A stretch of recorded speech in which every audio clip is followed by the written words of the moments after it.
Salut, on reçoit quelques questions concernant RaceRoster. Donc, je vous montre comment l'utiliser en tant que participant.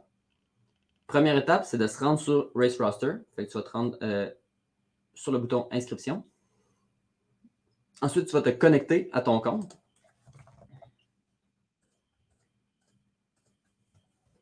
Entre ton mot de passe. Si tu as oublié ton mot de passe, tu cliques sur « Oublier votre mot de passe ». Là, tu vas te connecter. Là, maintenant que tu es connecté, tu vas pouvoir cliquer sur « Menu » puis te rendre dans ton tableau de bord. Si tu es inscrit à plusieurs événements sur RaceRoster, tu vas peut-être devoir changer ça ici pour Défi Entreprise 2022. Ensuite, première chose, si tu veux accéder à la zone participant, tu vas pouvoir cliquer ici, puis ça va t'amener à la zone participant dans laquelle tu as accès au programme d'entraînement, vidéo Zumba, yoga, etc. Puis, tu vas pouvoir préparer ton entraînement comme ça. Ensuite, si tu veux modifier ton inscription, tu vas pouvoir cliquer sur le bouton à cet effet.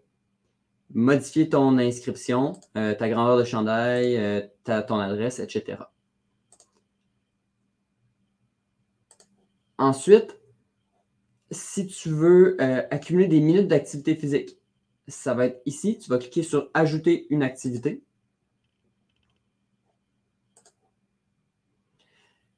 Ça va t'amener à la page pour accumuler des activités. Tu as deux choix.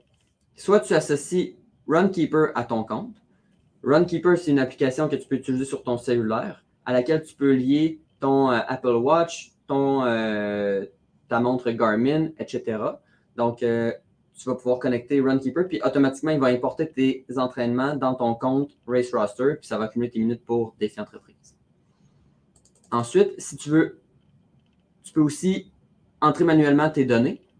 Donc, je te donne un exemple. Maintenant que moi, j'ai fait un entraînement hier, là, le 27 mars, de 1 heure, 1 minute et 1 seconde. Je vais pouvoir l'entrer ici. Si j'ai une capture d'écran, mettons le trajet que j'ai fait, je peux l'entrer ici, mais ce n'est pas obligatoire. Puis après ça, je vais lire les conditions, les accepter, puis je vais envoyer l'activité. Ça m'amène à mon tableau de bord dans lequel j'ai fait mes entraînements. J'ai fait 3 heures, 3 minutes au total.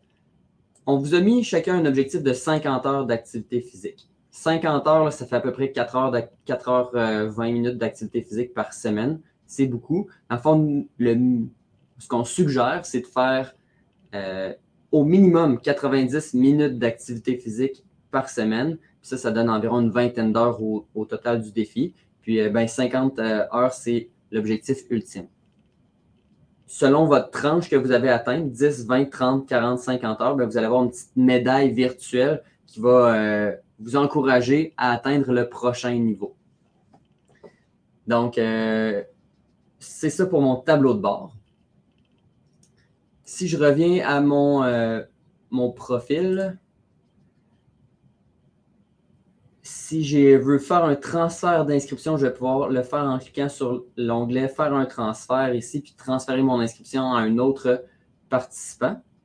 Puis si je veux modifier ma collecte de fonds, là, je vais pouvoir modifier ma page puis inviter des gens à faire un don à mon profil. Cet onglet ici, vous allez l'avoir seulement si vous êtes responsable de votre entreprise. Donc, si vous n'êtes pas responsable de votre entreprise, vous n'aurez pas cet onglet-là, capitaine d'équipe. Alors, j'espère que ça répond à vos questions puis que ça a rendu ça plus clair et plus concret pour vous. Si vous avez d'autres questions, vous pouvez les écrire dans le bas du vidéo. Bon défi!